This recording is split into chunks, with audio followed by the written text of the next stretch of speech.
ఆయాసం, ఉబ్బసం, క్షయ ఇవన్నీ లంగ్స్ మరియు ఈ సైనస్, ఈ ముక్కు ఉన్న ఆ గ్రంథులకు సంబంధించిన రోగాలు. వీటన్నిటికీ కొర్రలు అద్భుతమైన ఆహారం. కొర్రలు 3 రోజులు, మిగిలిన ధాన్యం ఒక్కొక్క రోజు. పసుపు కషాయం, అల్లం కషాయం, జీలకర్ర కషాయం, తులసి ఆకు కషాయం, పారిజాత ఆకు కషాయం అద్భుతంగా పనిచేస్తాయి. మీరు వాటికి అనుసరించండి. చాలామందికి డెంగ్యూ జ్వరం వస్తే ప్లేట్లెట్స్ తగ్గిపోతూ వస్తూ ఉంటాయి.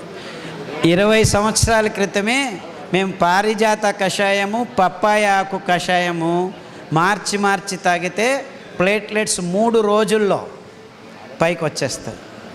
దానికి తోడు ఎర్ర రక్త కణాలు కూడా వృద్ధి కావటం మొదలు పెడతాయి. సో ప్లేట్లెట్స్ డెంగ్యూ కారణంగా కాదు, చాలామందికి వేరే కారణాల వల్ల కూడాను ప్లేట్లెట్స్ తగ్గిపోతూ వస్తుంటాయి. మీరు చక్కెర అతి భయంకరమైన కారణం.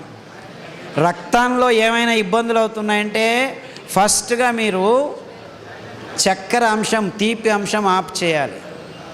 తర్వాత ఈ కషాయాలు వాడితే ప్లేట్లెట్స్ 3 రోజుల్లో పెరగటం మొదలు పెడుతుంది.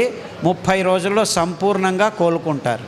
గురక వచ్చేవాళ్ళు రోజు 1.5 గంటల సేపు సతతంగా నడిస్తే 6 వారాల నుంచి 6 నెలల్లో ఏ మందు లేకుండా బాగవుతుంది. 99% మీరు నడక వల్ల ఈ నరాల సంబంధమైన రోగాల్ని బాగు చేసుకోవచ్చు. అందరూ నడవండి, మంచిది.